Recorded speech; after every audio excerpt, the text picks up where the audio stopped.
Okay,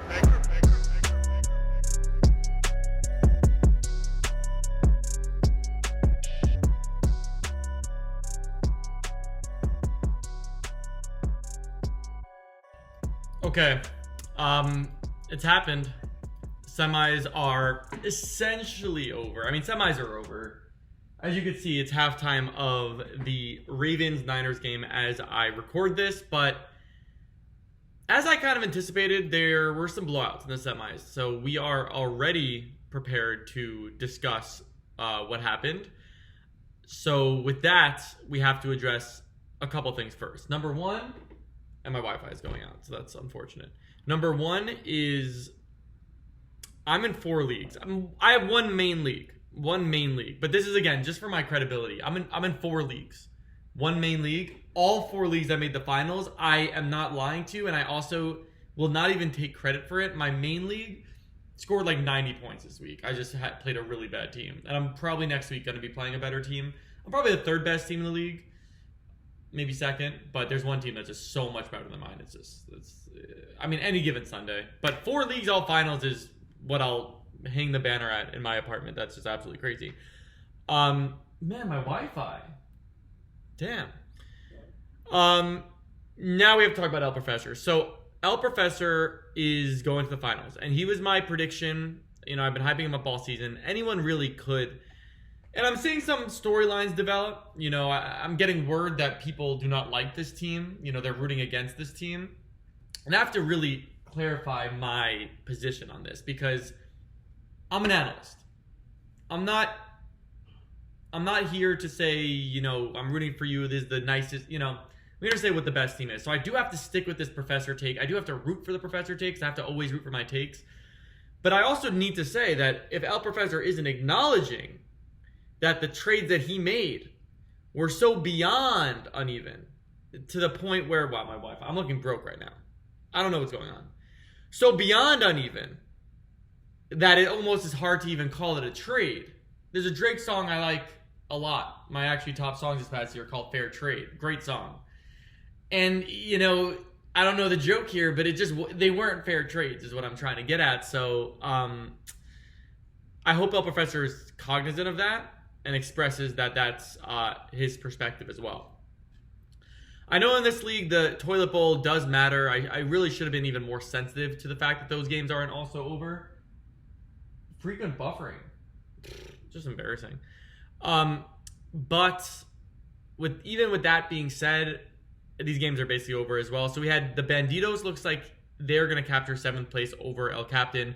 The Chairman looking like he captured avoiding last place, so 9th place, and Sons of Chaos is our last place team. So sorry to see that, Sons of Chaos. Just to remind myself, actually, the predictions on those. I think I had Banditos winning and Chairman winning, and it ended up being Chairman winning, Banditos winning. Dude, I'm him! Dude, that's crazy. I've nailed that whole consolation bracket, I think. CMC is such a cheat code, dude. Playing against him next week. This is humiliating, by the way. It's never happened. I don't know what to say. Maybe Christmas. Everyone's using internet, but it's my internet. I don't know. Anyway, so nailed that. Unbelievable. I did say that El Grenas would make the finals and beat El Crucifier. I was wrong about that. It looks like I am right about El Professor, and that's again all I really care about. So let's first talk about the game I was wrong about because Crucifier went off. And Crucifier is a team that I probably should be giving more credit. You know, I feel like I haven't been praising Crucifier in the way that he's really performed. So to be fair, Crucifier has been performing very well. This week, it was behind the continued, I don't even know if I want to say surprising, because I have Cup, I know Puka's incredible, but Stafford's been very solid. He gets 30 points. Then you tag on Amon-Ra doing what Amon-Ra's been doing all season with 30 points. You tag on another solid performance from Evan Ingram, who's been an incredible tight end. And then you see the historic game from Amari Cooper, and my Wi-Fi is still bad. Amari Cooper, 58.5 points, and that's just going to happen. I mean, for Crucifier, I would have never seen the Amari game happening. I don't even know if I would have started him, to be completely transparent about my lack of expertise here. I mean, I would have probably went Swift or Pacheco in the flex, but unbelievable kudos to you. Extremely well done. Totally deserving of the win.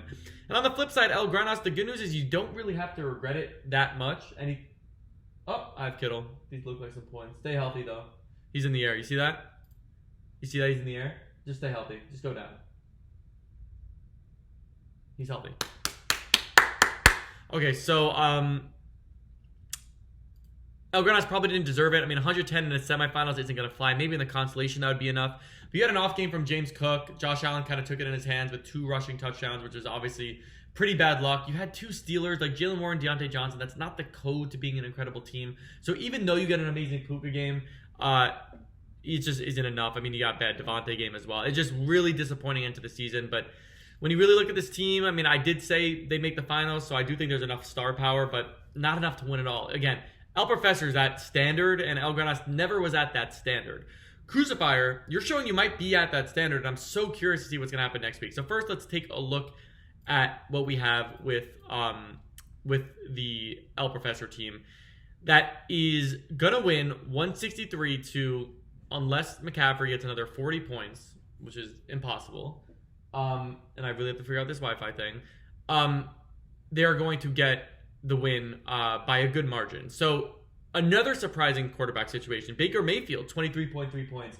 Super, super impressive. Another team that didn't have a stud quarterback at the end of the day, but just finds the right fill-in. And it's not necessarily easy to do that. So kudos to El Professor for doing that. And then you already know the rest of your team is absolutely sick. Kyron with 0 targets still gets over 20 points.